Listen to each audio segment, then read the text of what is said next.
Hey hi বন্ধুরা, সবাই কেমন আছো? আশা করি সবাই খুব ভালো আছে, আমিও খুব ভালো আছি। তো আজকে আমার বার্থডে, সবাই আশীর্বাদ করো আমি যেন অনেক বড় হতে পারি আর তোমাদের সাথে নতুন নতুন ভিডিও শেয়ার করতে পারি। আর আজকে আমার বার্থডে, আর আমার বার্থডেতে বৃষ্টি হবে না সেটা তো হতেই পারে না।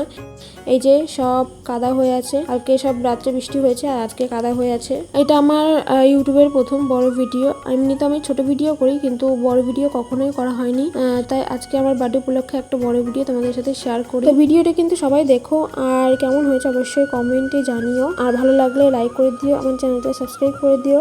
আর কিছু বলবো না, তো চলো ভিডিওটা শুরু করি। ভিডিওটা একটু বড় হবে, তো তোমরা সবাই কিন্তু দেখো। হ্যালো বন্ধুরা, তোমরা সবাই কেমন আছো? আমার চ্যানেলে তোমাদের সবাইকে অনেক অনেক স্বাগত। সবাইকে জানাই শুভ সকাল। তো আজকের ব্লগটা একদম সকাল থেকেই শুরু করছি। আজকে তো আমার জন্মদিন, তো আজকে সারাদিনটা কি করলাম, কোথায় গেলাম সেটাই তোমাদের সাথে শেয়ার করব।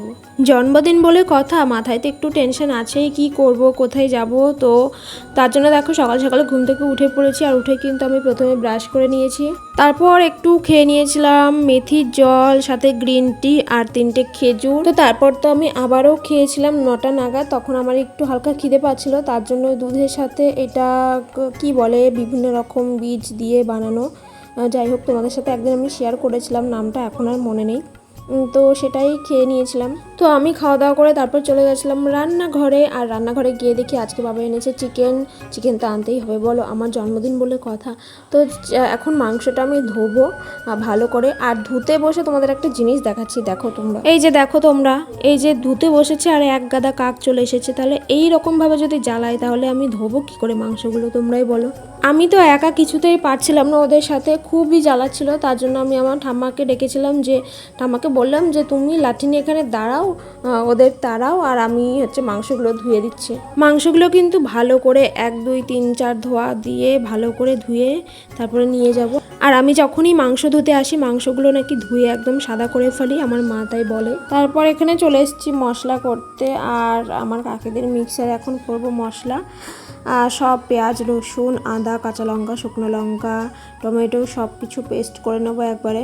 আমার জানো তো মিক্সারে করতে না একটু ভয় ভয় করে, কারণ আমার সাথে না একদিন একটা ঘটনা ঘটেছিল।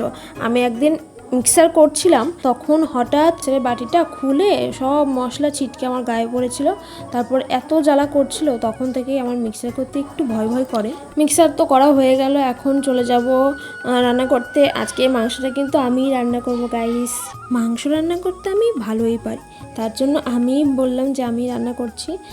দেখো আমি তেলের উপর কিন্তু শুকনো লঙ্কা, তেজপাতা আর একটু জিরে দিয়ে হালকা করে ভেজে নিয়েছি। তারপর টমেটো আর পেঁয়াজ কুচিটাও দিয়ে দেবো। তারপর পেঁয়াজ আর টমেটোটাও হালকা বাদামি করে ভেজে নিয়ে যে মশলাটা করে এনেছিলাম সেই মশলাটা দিয়ে ভালো করে মশলাটা কষিয়ে নেব। দেখো কাণ্ড, ব্লগ শেয়ার করতে করতে তোমাদের সাথে রান্নার ভিডিও শেয়ার করছি। ও যাই হোক, সব কিছুই শেয়ার করতে হয় বলো। তারপর কিন্তু নুন হলুদ দিয়ে দেবো, আর সামান্য একটু চিনি দিয়ে দেবো টেস্টের জন্য। মশলাটা তো দেখে মনে হচ্ছে কষানো হয়েই গেছে, এবার মাংসটা দিয়ে দেবো। মাংস দিয়ে ভালো করে মাংসটা কিন্তু কষিয়ে নেব। বা আমি নিজের জন্মদিনে নিজেই রান্না করছি, দেখো এরকম মেয়ে তোমরা একটাও খুঁজে পাবে না। এই যে মাংসটা কিন্তু ভালো করে কষিয়ে নিচ্ছি। কষানো ভালো যদি না হয় মাংসটা কিন্তু খেতে একদমই ভালো লাগবে না। তো হালকা হালকা করে জল দিয়ে মাংসটা আমি ভালো করে কষিয়ে নিচ্ছিলাম। এই কাজটা মনে হয় আমার মতো সবাই করে। এই যে মাংস কষাতে কষাতে 1 2 পিস তুলে রাখলাম নিজের জন্য। যখন মা রান্না করে তখনও কিন্তু মাকে বলি 1 2 পিস তুলে রাখতে।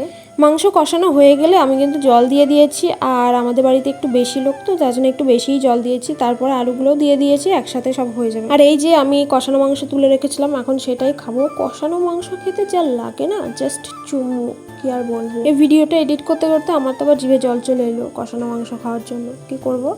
এই যে ঝোলটা উতলে গেছে, এখন মিট মশলা দেব। মিট মশলা দিয়ে কিন্তু নামিয়ে নেব।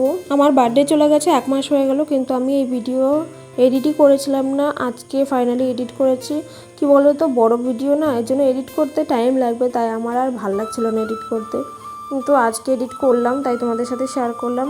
লেট হয়ে গেল একটু, প্লিজ কিছু মনে করো না। খাওয়া দাওয়া করে তারপর আমি গেছিলাম একটু আইব্রো করাতে, কারণ আমার আইব্রোটা করা ছিল না, আর বিকেলে এক জায়গায় যাব, তো একদমই ভালো লাগছিল না দেখতে। আর আমার সারাদিনে নেল পালিশ পরারও টাইম হয়নি, তার জন্য আমি পার্লার থেকে এসে আবার নেল পালিশ পরতে বসে পড়েছি যাবো বলে। তো তারপর আমি স্নান টান করে চলে গেছিলাম পুজো দিতে। আর আজকে কিন্তু আমার জন্মদিন, তো কোনো মিষ্টি ফিষ্টি আমি আনতে পারিনি, একদমই টাইম পাইনি যাওয়ার। তো তার জন্য জিলেপি আনেছিল, তো জিলেপিটা দিয়েই আজকে পুজো দেবো ঠাকুরকে।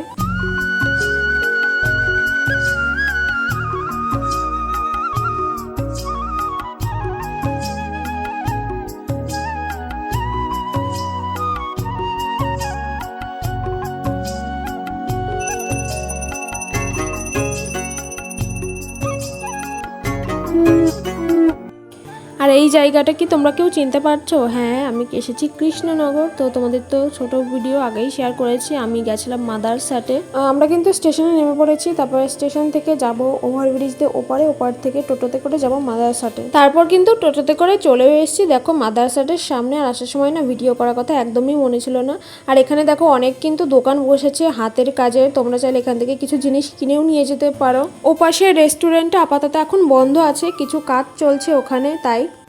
আর আমরা এখন ভেতরে চলে এসেছি। আর ভেতরের জায়গাটা দেখে আমি তো পুরো শকড হয়ে গেছি, মানে এতটা স্পেস আছে এখানে। আর এখানে যা জায়গা আছে মোটামুটি দেখে মনে হলো 400 জন তো আরামসে বসে যেতে পারবে। তারপর বার্থডের জন্য আমি একটা ছোট্ট কেক নিয়েছিলাম এখান থেকেই। কেকটার দাম নিয়েছিল মনে হয় ওই 280 টাকা মতো। কেকটা ছিল পুরোটাই চকলেটের ওপর, খেতেও খুবই ভালো ছিল।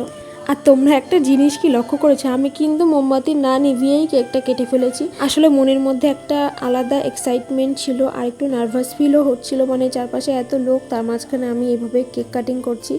তো সব ঠিক আছে, ওসব কোনো ব্যাপার না, আমি পরে আবার মোমবাতিটা নিভিয়ে দিয়েছিলাম। তারপরেই কিন্তু আমরা খেতে বসে পড়েছি।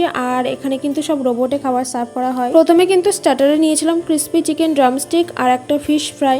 সত্যি বলতে খাবারগুলো খুবই ভালো ছিল, আর আমার ফিশ ফ্রাইটা খুবই ভালো লেগেছে, কিন্তু ফিশ ফ্রাইটা আমি ভালো করে খেতেই পারিনি। যাই হোক, তারপর আমরা মেন কোর্সে নিয়েছিলাম 1 প্লেট এগ ফ্রাইড রাইস, একটা হচ্ছে মশলা কুলচা, আর হচ্ছে 1 প্লেট কড়াই চিকেন। তো প্রথমেই ট্রাই করেছিলাম মশলা কুলচা, তার সাথে কড়াই চিকেন।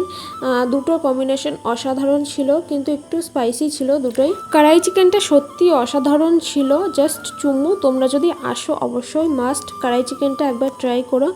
আর এগ রাইসটা আমার মোটামুটি লেগেছে, মানে অতটাও না, মোটামুটি আছে।